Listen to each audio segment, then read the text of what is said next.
गणित दिले बघा, 24 माणसं एक काम 18 दिवसात पूर्ण करतात. 12 दिवसानंतर 8 माणसं सोडून गेली, तर एकंदरीत काम पूर्ण करण्यासाठी किती दिवस लागतील, असं प्रश्न विचारलेला आहे. तर भरपूर विद्यार्थी याच्यामध्ये चुका करतील.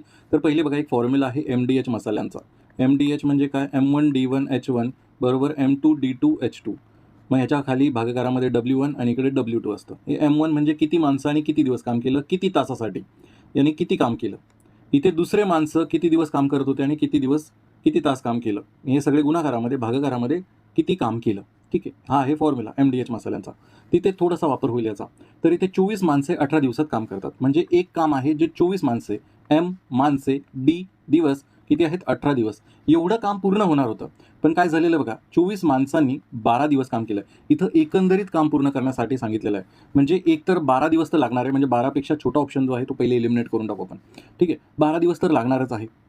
मग आता जर जे माणसं 24 माणसं 18 दिवसात काम करणार होते, त्यांनी 12 दिवसाचं काम केलंय. मग काम किती दिवसाचं उरलं? तुम्ही काय म्हणाल, की हे 24 माणसांचंच काम 6 दिवस अजून करू शकले असते.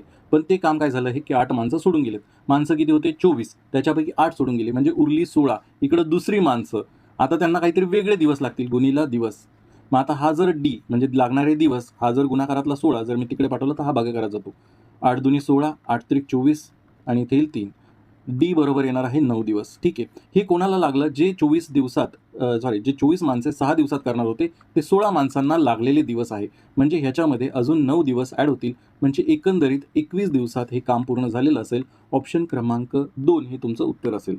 जर तुमचे गणिताचे कोणतेही डाऊट असतील ना, तर तुम्ही ह्या टेलिग्राम ग्रुपवरती मला बिंदास पाठवू शकता. आपली नाममात्र फीस ₹129 प्रति महिन्याने Android ॲपवरती आपण मेंबरशिप ऑफर करत आहे, ज्याचा तुम्ही फायदा घेऊ शकता आणि माझ्या शिकवण्याची पद्धत बघू शकता. धन्यवाद.